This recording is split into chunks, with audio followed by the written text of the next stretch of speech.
మాజీ ముఖ్యమంత్రి చంద్రశేఖరరావు గారు ఏదైతే నిన్న శాసనసభలో మొగోళ్ళ వీళ్ళని చెప్పి అంటే మాట్లాడమంటే ఏ విధంగా మాట్లాడుతూ మహిళలను కించపరిచే విధంగా అని చెప్పి మీరు ఒకసారి ఆలోచన చేయాలని చెప్పి మీ దృష్టికి తీసుకొస్తున్నాం అధ్యక్ష. అదే కాదు అధ్యక్ష, ఇంకా అధ్యక్ష ఆయన ఏం మాట్లాడుతున్నారంటే ఉమ్మడి రాష్ట్రం లోపల దొంగే దొంగ దొంగ అన్నట్టుగా మాట్లాడుతున్నారు అధ్యక్ష. తిట్టన్ పోరా గారి కొరక అన్నంట. ఈ బీఆర్ఎస్ నాయకుల యొక్క విధానం ఆ విధంగా ఉంది అధ్యక్ష. వాళ్ళు తిడతారు, మళ్ళీ తిట్టన్ పోరా గారి కొరక అంటారు. ఈ విధంగా వాళ్ళు మన రాష్ట్రం లోపల తెలంగాణ లోపల పూర్తిగా మన భాషను పూర్తిగా తిరోగమనం చేసిన అధ్యక్ష. గత 10 సంవత్సరాల పరిపాలన లోపల డల్లతనం అధ్యక్ష. వాస్తవంగా చెప్పాలంటే గత 10 సంవత్సరాల కాలంలో పాలకులు వాగ్దానాలు మభ్యపెట్టి మాటలు ఆకాశానికి తాకితే వాటి ఆచరణ మాత్రం నేల మీద సాము చేశాయని చెప్పక తప్పదు అధ్యక్ష.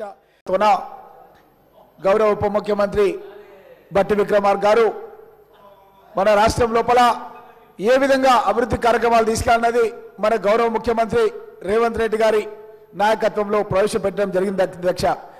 రెవెన్యూ వ్యయం 2,01,178 కోట్లు, మూలధన వ్యయం 29,629 కోట్లు, 6 గ్యారెంటీల కోసం అధ్యక్ష 53,136 కోట్లు కేటాయించిన అధ్యక్ష.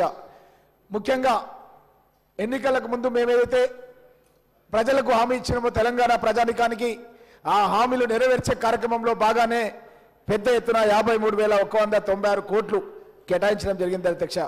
అదేవిధంగా పంచాయతీరాజ్ శాఖకు అధ్యక్ష 40,080 కోట్ల అధ్యక్ష. గతంలో జాతిపిత మహాత్మా గాంధీ గారు చెప్పారు, పల్లెల్లోనే మన యొక్క దేశం యొక్క ఆత్మ గ్రామాల్లో ఉంటుందని చెప్పి ఆ గ్రామాలు అభివృద్ధి చెందాలన్న ఉద్దేశంతో 40,080 కోట్ల రూపాయలు కేటాయించడం జరిగింది అధ్యక్ష. అదేవిధంగా నీటిపారుదల శాఖకు 28,024 కోట్ల రూపాయలు కేటాయించడం జరిగింది అధ్యక్ష.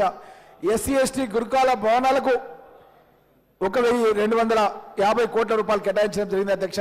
వ్యవసాయ శాఖకు 19,746 కోట్లు కేటాయించడం జరిగింది అధ్యక్ష. ఈ విధంగా అధ్యక్ష వైద్య రంగానికి 11,500 కోట్ల రూపాయలు, విద్యుత్ గృహజ్యోతికి అధ్యక్ష 2,418 కోట్ల అధ్యక్ష. గ్రామాల లోపల విద్యుత్ అధికారులు ఆల్రెడీ తిరుగుతున్నారు అధ్యక్ష. ప్రతి ఇంటికి వెళ్ళి వాళ్ళ దగ్గర ఉన్నటువంటి ఆధార్ కార్డ్స్ కానీ వాళ్ళ యొక్క బిల్లులు కానీ సేకరించి మనం వచ్చే నెల నుంచే తప్పకుండా కేటాయించడానికి అని చెప్పి చేయడం జరిగింది అధ్యక్ష. ఇన్ని కార్యక్రమాలు జరుగుతుంటే అధ్యక్ష ముఖ్యమంత్రిగా గతంలో పనిచేసినటువంటి అనుభవం ఉన్నటువంటి కేసీఆర్ నిన్న ఏం మాట్లాడింది అధ్యక్ష అక్కడ నల్గొండలో? నిజంగా వీళ్ళు మొగోళ్ళ అని మాట్లాడిన అధ్యక్ష. ఈ భాష మాట్లాడొచ్చా అధ్యక్ష? మనం చట్టసభలో మనం మహిళలకు కూడా రిజర్వేషన్స్ ఇవ్వాలని చెప్పి మన శాసనసభలోనే తీర్మానం చేసినాం అధ్యక్ష. ఆ తర్వాత పార్లమెంట్లో కూడా తీర్మానాన్ని సపోర్ట్ చేసినాం అధ్యక్ష. గతంలోనే యూపీ ఆధ్వర్యం లోపల మనం ఆల్రెడీ రాజ్యసభలో కూడా దాన్ని బిల్ పాస్ చేసుకున్నాం అధ్యక్ష. అలాంటిది మహిళల్ని చులకన చేసే విధంగా